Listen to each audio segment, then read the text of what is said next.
Fala turma, tudo bem? Professor André Eduardo e vamos para uma retomada dos assuntos do terceiro bimestre, hoje com o foco em genética.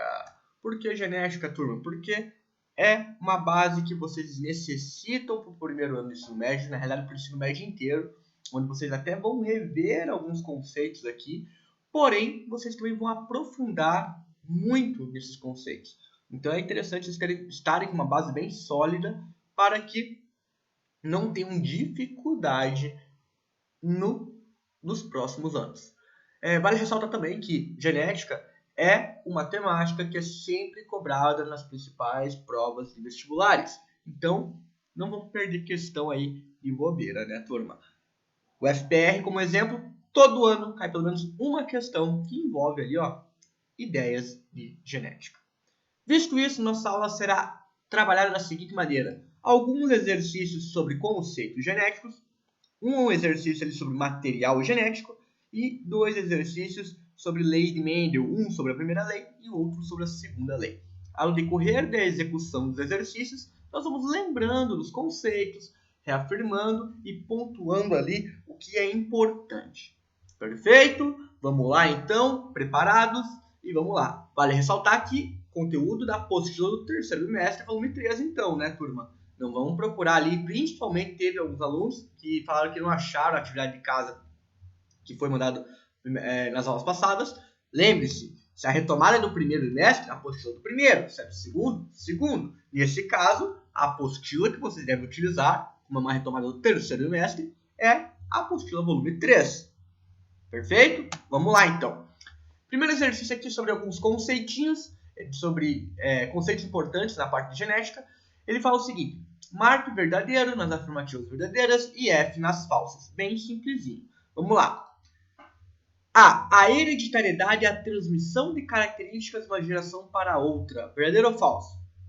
Verdadeiro, turma. Por quê? Genética é o estudo da hereditariedade. O porquê que semelhante gera semelhante.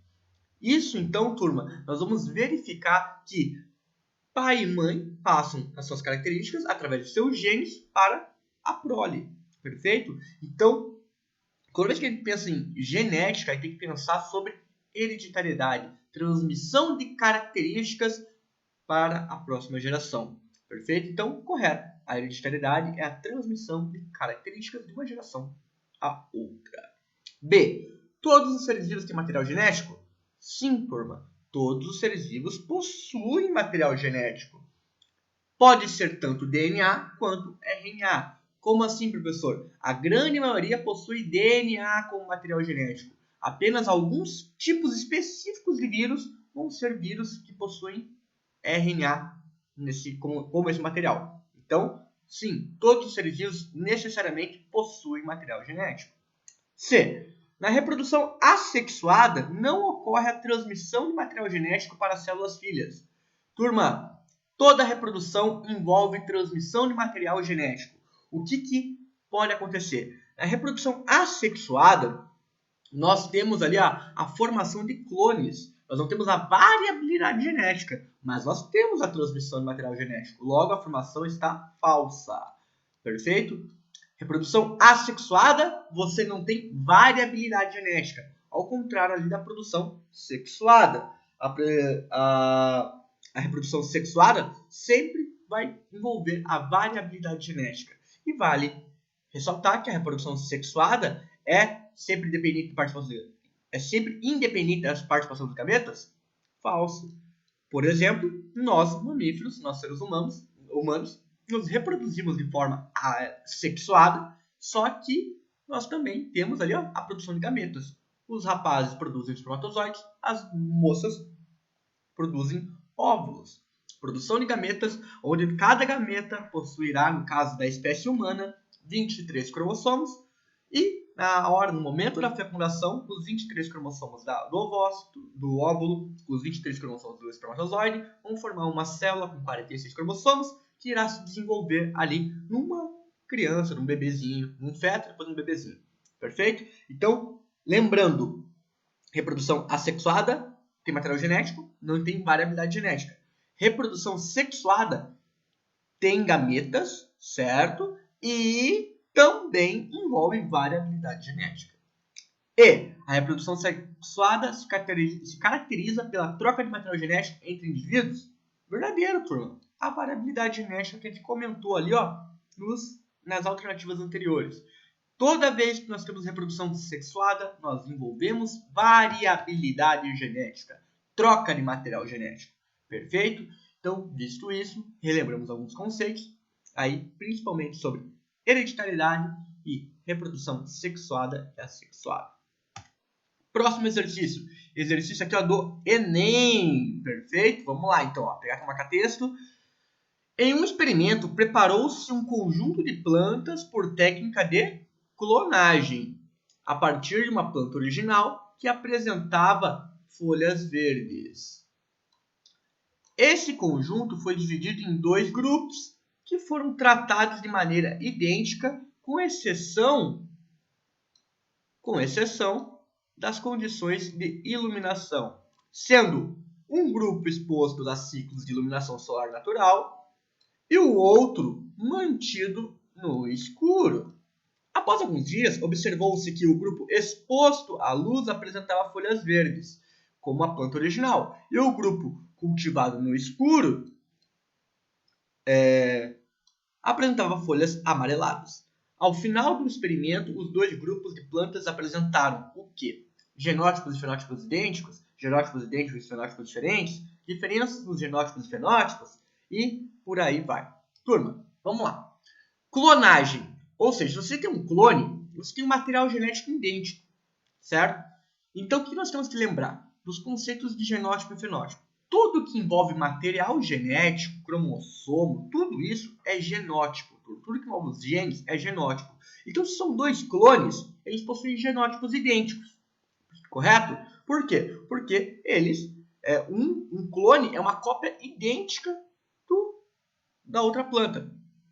Logo, então, genótipos idênticos. Perfeito? O que aconteceu aqui? Ó? Um grupo estava exposto à luz, o outro não. Então, mesmo com o genótipo diferente, idêntico, eles apresentaram uma expressão, uma característica fenotípica diferente. Por quê? Porque, turma, a exposição à luz solar é uma característica ambiental e o fenótipo, vamos lembrar do conceito de fenótipo, ele é a expressão do gene interagindo com o ambiente. Então, mesmo com o gene, a genética idêntica, eles apresentavam características distintas. Por quê? Porque as condições ambientais eram diferentes, certo? Então, esse exercício do Enem, o que ele quer dizer? As plantas elas apresentavam um genótipo idêntico, porque eram clones, porém, fenótipos diferentes. Logo, alternativa B.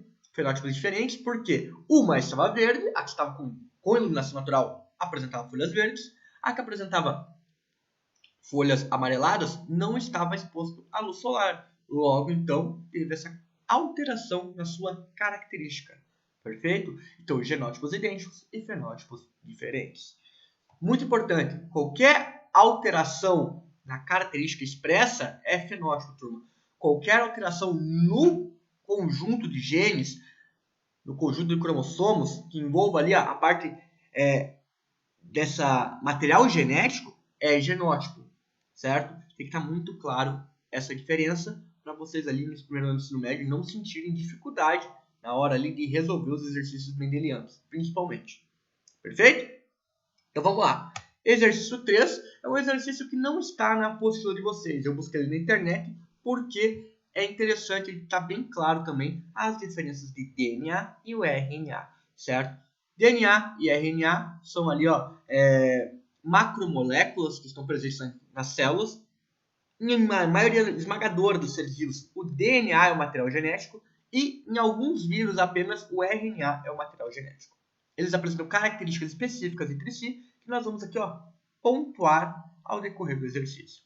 Então vamos lá. Numere a segunda coluna de acordo com a primeira. 1 DNA, 2 RNA. Dupla hélice. Lembre-se, o DNA ele sempre vai apresentar uma dupla hélice, certo? Ou uma dupla fita helicoidal, também pode ser chamada. Por quê? O DNA é uma estrutura que ela fica mais estável, ela apresenta essa estabilidade e essa estrutura aí que é bem característica. Perfeito? DNA, então, dupla hélice. Ribose. Ribose, nós temos que lembrar, turma, que toda essa macromolécula ela é composta por nucleotídeos. Esses nucleotídeos necessariamente possuem um fosfato, um açúcar e uma base nitrogenada. O fosfato é comum a todos. O açúcar ele vai variar. Ribose para RNA e desoxirribose para DNA. Por isso que o nome do DNA é ácido desoxirribonucleico, enquanto que do RNA é ácido ribonucleico, certo? Então, ribose é característica de RNA. Fita única ou simples também é RNA, turma. Por isso que RNA degrada muito mais fácil do que DNA. Desoxirribose, como havia comentado, DNA. E bases nitrogenadas? Turma, lembre-se sempre, para o DNA, nós temos o ATGC, dupla, tripla. Onde nas pontas de hidrogênio, as ligações de hidrogênio fazem essa ligação aqui entre essas bases nitrogenadas da dupla fita. No RNA, nós não temos a timina, nós temos uracilo no lugar. Logo, então, bases nitrogenadas, adenina, guanina, citosina, timina, opa, é DNA. Bases nitrogenadas, adenina, guanina, citosina, uracila, RNA. Certo? Então, tem que estar bem claro as diferenças entre DNA e RNA também, assim como semelhanças. Qual que é a semelhança que eles têm? Todos possuem nucleotídeos. Esses nucleotídeos eles podem variar? Variam. O açúcar vai variar, sendo ribose no RNA e desoxirribose no DNA, e a base nitrogenada. DNA vai ter como base nitrogenada a timina, certo? Enquanto que o RNA, uracila. Perfeito? Super fácil, super simples, requer um pouquinho de atenção. E lembre-se sempre desse esqueminha aqui, ó, ATGC por DNA, que vocês não vão esquecer. Confie em mim. Perfeito? Vamos lá, então. Vamos para o primeiro exercício sobre Lei de Mendel, exercício 9, da apostila ali da ciência do terceiro volume, do volume 3, localizado na página 70. E o que esse exercício fala? Nos seres humanos, o lobo da orelha pode ser livre ou aderente, certo? Lobo livre ou aderente. A característica aderente é recessiva, representada pelo gene azim. Um casal em que o pai tem o lobo da orelha pai tem o lobo da orelha livre e heterozigoto, e a mãe tem o lobo da orelha aderente, poderá ter filhos com o lobo da orelha aderente? Que tipo de desligamento eles produzem com relação a essa característica? Então vamos lá, turma. Primeira coisa, o que é dominante e recessivo? Toda vez que a gente pensa em leis de Mendel, em alelos, a gente tem que lembrar que alelos são a variabilidade de um gene, certo? Existe um único gene, esse gene, ou melhor, existe um gene que expressa uma característica, e esse gene ele possui variações. As variações desse gene nós chamamos de alelos, certo? Então aqui nós temos o alelo dominante, que vai expressar a característica do lobo da orelha aqui, ó, livre, e o alelo recessivo, o lobo aderente.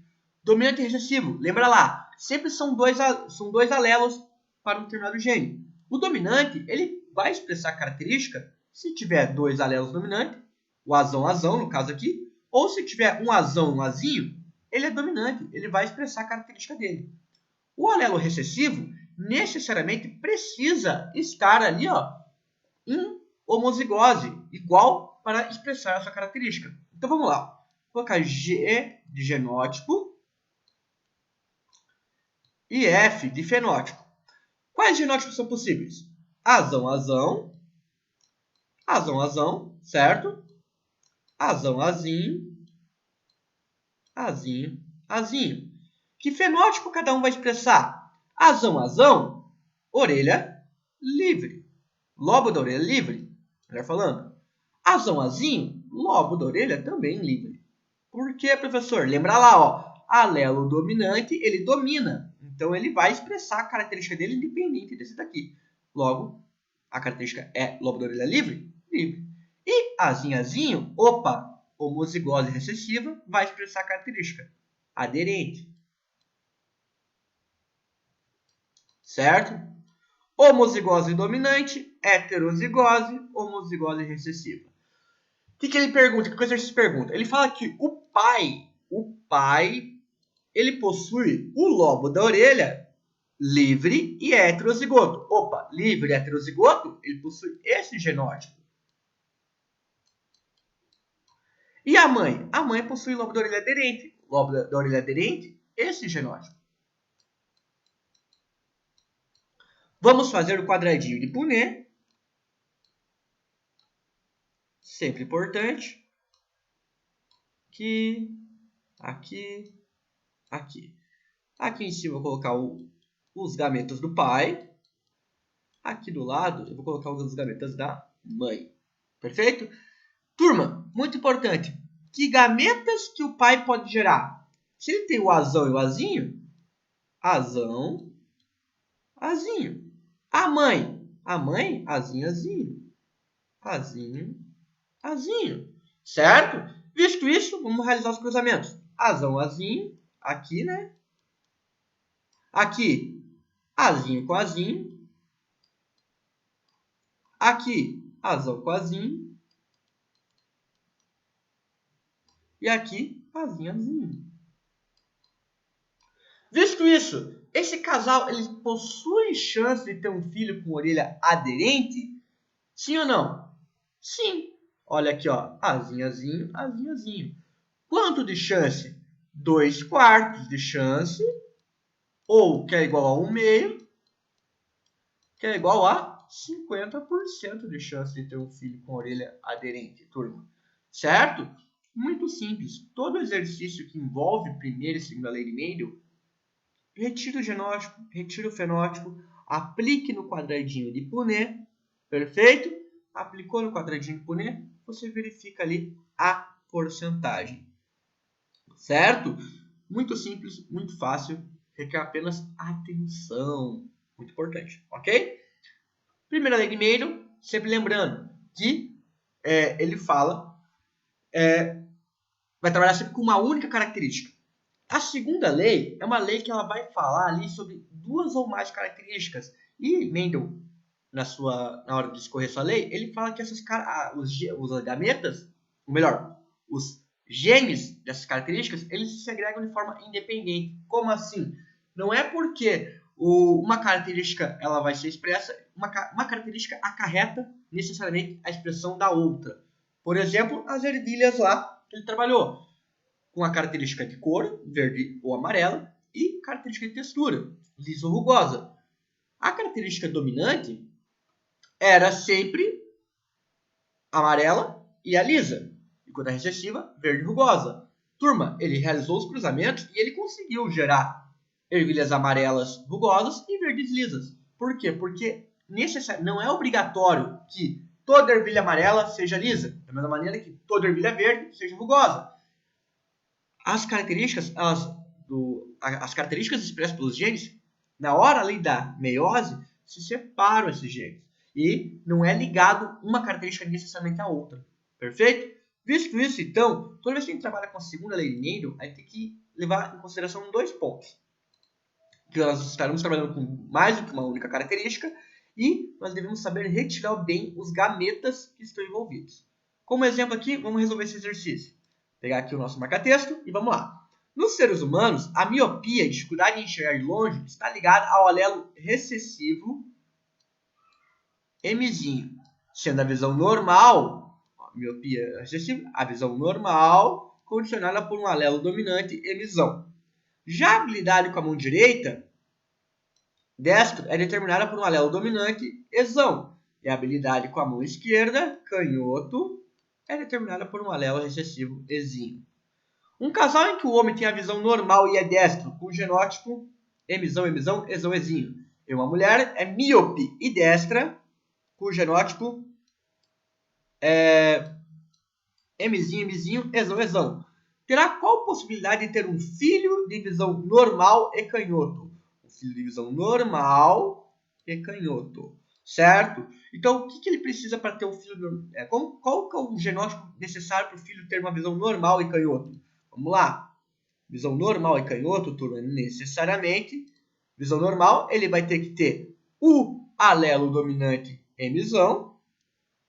Mzão apóstrofo, certo? Pode ser Mzão e Mzão, pode ser Mzão e Mzinho, não importa.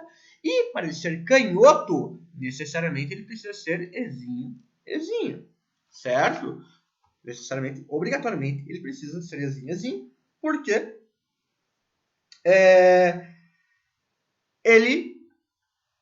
a canhoto, a mão canhota, ela é uma característica recessiva. Visto isso, então vamos pegar aqui, vamos separar os gametas do pai e da mãe. Vamos lá. Do pai. Quais são os gametas gerados pelo pai? O pai é emisão, ezinho. Como que a gente tira os gametas? Vamos lembrar lá. Primeiro com o primeiro. Logo, então, aqui, ó. Emisão, exão. Primeiro com o segundo. Emisão, ezinho. Segundo com o primeiro. Emisão, exão. Opa, já tem aqui. O segundo com o segundo. Emisão, ezinho. Opa, já tem aqui. Perfeito? Vamos ver o tamanho agora. A mãe apresenta o seguinte genótipo. Mzinho, certo? Exão.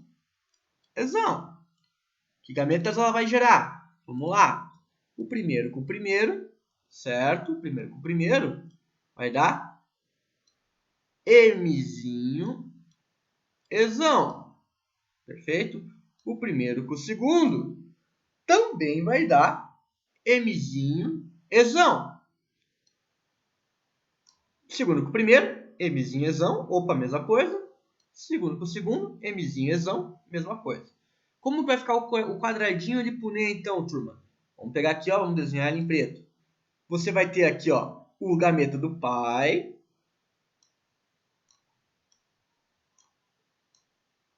Vamos aqui, ó. Pai. Mãe. Quais são os gametas que o pai gerou? Aqui, ó, Mzão, Ezão. E Mzão, Ezinho. Quais são os gametas que a mãe gerou? A mãe gera apenas esse gameta aqui, ó. Esse tipo de gameta. Mzinho, Ezão. Certo? Vamos realizar o cruzamento. Mzão, Mzinho. Ezão, Ezão. Esse cruzamento. Mzão, Mzinho. Ezão, Ezinho. Turma, o que aconteceu aqui? Esse casal ele terá a chance de desenvolver um filho de visão normal e canhoto? Vamos lá. Visão normal, ok. Emisão, Mzinho. Alelo dominante do emisão ali, né? Será um filho com visão normal. Perfeito? Canhoto? Não, turma. Eles têm a chance de desenvolver um filho ali. Eles têm 100% de chance, melhor falando, de desenvolver um filho com visão normal e destro. Porém, a única diferença que eles têm de probabilidade é que essa criança se apresenta um genótipo de homozigose para a característica de habilidade com a mão ou heterozigose, certo? Essa é a única probabilidade. Então, necessariamente, o filho deles será uma criança com visão normal e destra. Perfeito? Logo, então, tem chance? Não possui chance. Opa! Não possui chance, turma. Perfeito? Muito importante. Não possui chance. Muito importante. Toda vez que você for trabalhar com a segunda lei de Mendel, tem que saber retirar os gametas. Leve em consideração sempre isso daqui. Primeiro com o primeiro com o segundo com o primeiro, segundo com o segundo. Caso repita os gametas, não precisa colocar novamente. Perfeito? Deixa ali do jeitinho que está. Monte o quadradinho de Punnett com os gametas que você encontrou, faça o cruzamento e compare com a resposta que você estava buscando. Perfeito? Turma, para casa, exercícios 3 ao 8 das páginas 68 e 69, exercício 15 da página 71. Apostila do terceiro bimestre, apostila do volume 3, turma. Perfeito? Grande abraço, professor André, tudo de melhor para vocês sempre e até a próxima aula. Até!